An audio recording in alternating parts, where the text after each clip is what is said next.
Ayan, naghahanap ba kayo ng Along Provincial Highway, 3 hektarya, Balongaw, Pangasinan? Napakaganda nito mga sir, mga madam.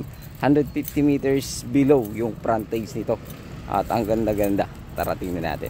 Ayan. So ngayon ang nakatanim po ay mga tabako. Pero lahat pwedeng itanim dito. Gulay, palay, kahit ano po. Ang kagandahan pa dito mga sir, mga madam, may tanim po itong mangga. So halos apat yan na apat na mango trees na centennial or 100 years na mahigit. Tapos mayroon pa siyang kasamang 8 na mangga din. So boundary dyan ng creek, napakaganda nito. So yun, kumpleto rito, nawasa, kuryente, internet, kumpleto mga sir, mga madam. So ayun, sana magustuhan nyo dito sa bayan ng Balongaw, Pangasinan. 3 hectares o 350 per square meter.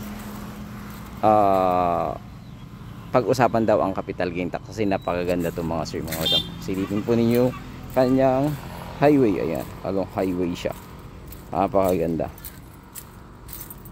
Ayan, haba, kasali pa yan, kasali pa yan na kuya. Ayan, kasali pa yan. Napakaluwang pa nito, siguro nasa 3,000 pa ito mahigit. 3,000. Tapos ang frontage pa nito nasa ano pa to eh, nasa 60 meters more or less. Napakaluwang pa ng frontage nito mga sir. Ayan. So ayun, muli maraming salamat. Hanggang dun po yung aerial view. Pakiabangan na lang. God bless you all.